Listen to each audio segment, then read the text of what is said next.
The Triota Honors Society, an academic honor society for women, gender, and sexuality studies, recently hosted a lecture featuring Dr. Hayley Ningard to discuss issues surrounding gender-based violence, policy changes, and the future of research funding.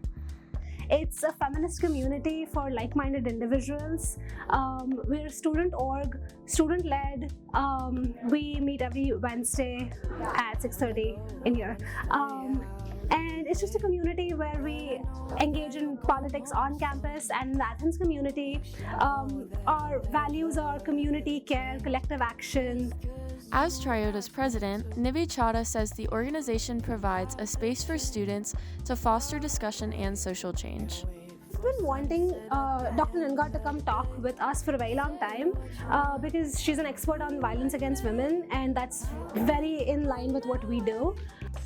Dr. Hayley Ningard, an associate professor of instruction at Ohio University, studies sociology and criminology with a focus on gender-based violence.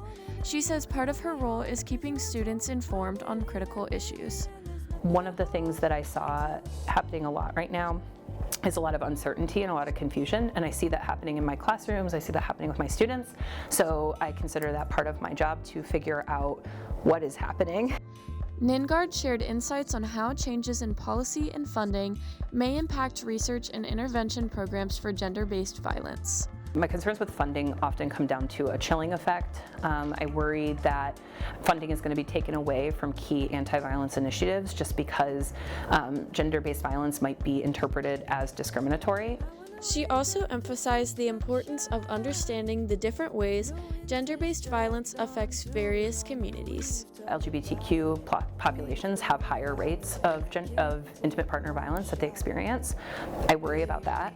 We should be paying attention to those disparities. We should be paying attention to the different ways that different groups experience gender-based violence.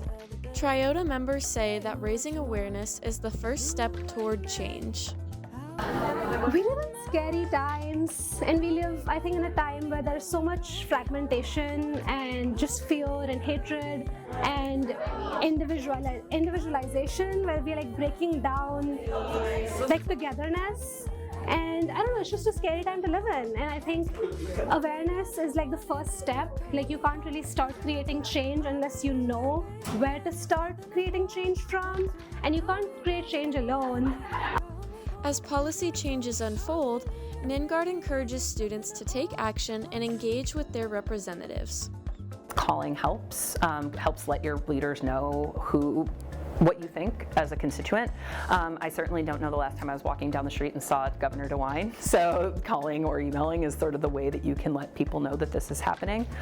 With discussions like these, Triota hopes to continue fostering a space for education, advocacy, and collective action in the Athens community.